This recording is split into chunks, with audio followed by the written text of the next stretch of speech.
come to you. And I saw him walking, and I just wanted to walk on water. And as long as I was focused on the Lord, as long as my mind stayed on the Lord, as long as I was centered on the Lord, I was walking on the water. But then a little storm rose, and I took my mind off the Lord, and I began to sink. Well, what are you saying, Peter? Keep your mind on the Lord. Midnight will come, daylight will end, but keep your mind stayed on the Lord. For it is He who can pick you up, turn you around.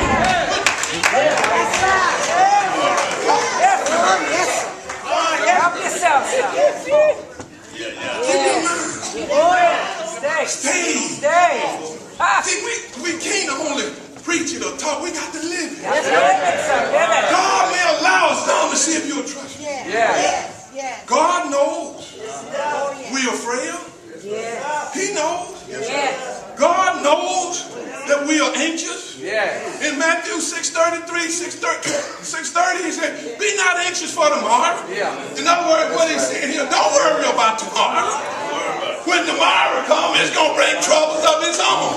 If you can get by the day, be thankful. He knows. Instead of us depending on His word, we're going to go get worry out the closet and start using He knows. He knows we are weak. He knows. Peter will tell you, he knows I was weak. He told me I was weak even before I got started. Did he, Peter? Yeah, he told me I was going to deny Him before the cock crow. Before the cock crow 3 times, he told me he knew I was weak. But I tried to put on a false face. I'll stand up for you. But soon as they call me out and say, aren't you a disciple of His? I got weak. And we don't like that. And so God's not asking you to do something big. He's just asking you to keep your mind on Him. When you're strong, keep your mind on Him. When you're in darkness, put your mind on Him. When you're not sure, keep your mind on Him. I guarantee you there's no psychology that can keep you in perfect peace if you keep your mind steady. After they get your $225 an hour, you just messed up you was when you arrived. Because now you got your messed up thoughts and his messed up thoughts. Now you really messed up. But he said, if you just keep your mind. Mother Nickelberry tell him, it's been over 90 some odd 100 years you've been keeping your mind. Tell him, you done seen the lightning flash. You done heard the thunder roll. Somebody ought to say it, right? But all she has to do is say, but I kept my mind.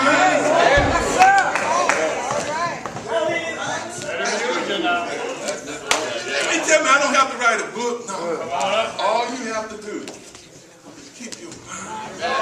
At the midnight hour, when you don't know where to turn to, keep your mind on the Lord. Judy, when it seems like it's an overwhelming, unsurpassing situation, He said, just keep your mind stayed on me. If you ask the Hebrew boys, does it really work? Well, I can tell you our testimony. We was in the furnace. And we understood the power of the kingdom. But we understood the power of our God. And we understood if we just keep our mind stayed on Him. The king told us to bow down when we heard the music. But we just couldn't bow down to a God we didn't know about. We couldn't bow down to a God that had not brought us out of slavery. We could not bow down to a God who had not put food on the table.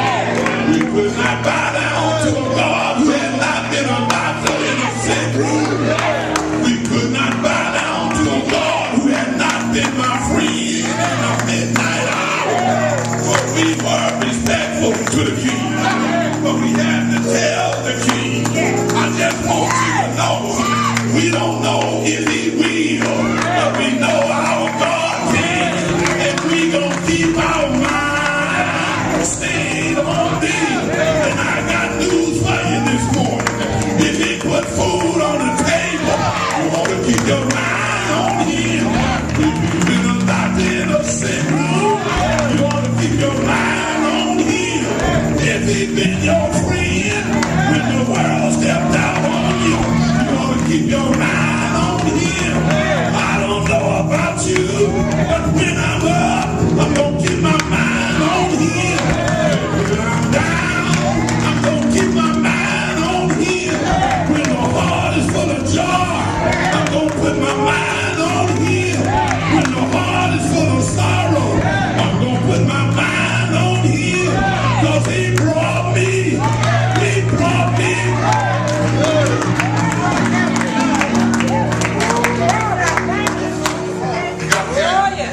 commitment. Yes, yes, God sir. makes Oh, a yes, commitment Lord. to you. And then he just asks you to do one thing.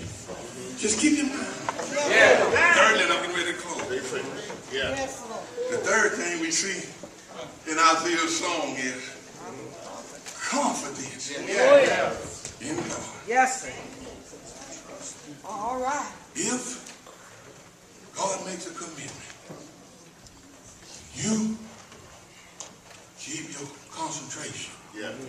He said, now, this is what confidence right there is. All right. Because he trusted. I made a pledge that if you will keep your mind on me, Yes, sir. I'm going to show you your confidence won't fail. Yes, Look what it say. Trust ye. Because he trusted. And the only reason I'm keeping your mind, only reason I'm keeping you in perfect peace, because you trusted in God. Oh, and you didn't tell me that's all it takes. That's all it takes to have perfect peace is to trust in God. Let me hurry close here. I will trust you, Lord. Oh, my God. He trusted. Yes, In sir. other words, he who has faith in me, he who would read my word and believe. Yes. The blind, in the 9th chapter of John, I think it is, there was a young man born blind from birth. He was born blind. And nobody on us knew why he was born blind. The disciples, when they came up on him, and he was sitting there, and they asked Jesus, who did sin? Well. Him or his parents? Neither. And they said, nobody sinned. We just want to see what God wants to do to show you can trust him. Yeah. And so God, the Lord, stooped down and took a little medicinal dirt. Medicinal dirt. All right. And what he did, took a little dust and some heavenly divine spirits, mixed it up, Yes, sir. put it on his eye, Yes, he did. and told him, go to the pool of Siloam and wash. And if we were to ask the young man, what did you do? You can hear him saying, I just trusted Trust the Lord. in the Lord. Yes. I went to the pool and I did what he said. I just took some of the water out of the pool and put it on my eyes and washed off the medicinal dirt. And when I opened up my eyes, I began to see. And on my way back, the soothsayers began to talk to me. I heard one say, what kind of game are you playing? They didn't only stop at me, but they went to my parents and said, how is he doing this trip?